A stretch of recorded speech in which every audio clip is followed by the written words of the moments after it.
കാര്യം അറിയാതെ ഇവനെ ഇങ്ങനെ ഉപദ്രവിച്ച് നിങ്ങളോട് ഇങ്ങനല്ല പെരുമാറണ്ടേ. എന്തൊക്കെയായാലും നിങ്ങളുടെ ഈ ലോറിയല്ലേ ഞങ്ങളുടെ വീട് തകർത്തത്. അപ്പൊ സമാധാനം പറയേണ്ടത് അതിന്റെ ഉടമസ്ഥരായ നിങ്ങൾ തന്നെയാ. ഒരുപാട് കഷ്ടപ്പെട്ട് പണിയെടുത്തുണ്ടാക്കിയ വീട് ഈ കാണുന്നത് അറിയോ? നിങ്ങൾ വിഷമിക്കണ്ട. നിങ്ങൾ വീട് ഇതിൽ നല്ലതായിട്ട് ഞങ്ങൾ കെട്ടിച്ചു വിടും. അത് ന്യായം. ഏതോ മോഷ്ടാവ് കാണിച്ച അക്രമത്തിന് ഞങ്ങൾ എന്തിനു വീട് പണിഞ്ഞു തരണം എന്നൊക്കെ പറഞ്ഞ് വേണമെങ്കിൽ ഞങ്ങൾക്ക് ഒഴിയാം. പക്ഷേ ഞങ്ങൾ അങ്ങനെ ഒഴിയില്ല. കാരണം ഞങ്ങൾ മനസാക്ഷിയുള്ളവരാ. ഈ വീട് എന്റെ മേൽനോട്ടത്തിൽ ഞാൻ നേരിട്ട് നിന്ന് പണിപ്പിച്ചു തരും. മകനെ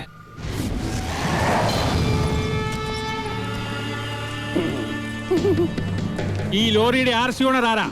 ഞാനാ. ഓ, എന്നാ സാറ് വന്ന് ജീപ്പിലോട്ട് കയറണം. എന്താ കാര്യം? വധശ്രമം. വീടൊഴിയാൻ കൂട്ടാക്കാതിരുന്നവരെ ഗൂഢാലോചന നടത്തി കൊല്ലാൻ ശ്രമിച്ചു. അറസ്റ്റ് ചെയ്യാൻ ഈ കേസൊക്കെ ധാരാളം മതി. കേരള ജീപ്പില്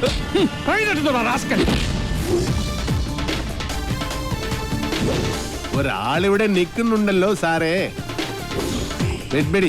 ഇതെല്ലാം സുമ്നെ ബേജാർ.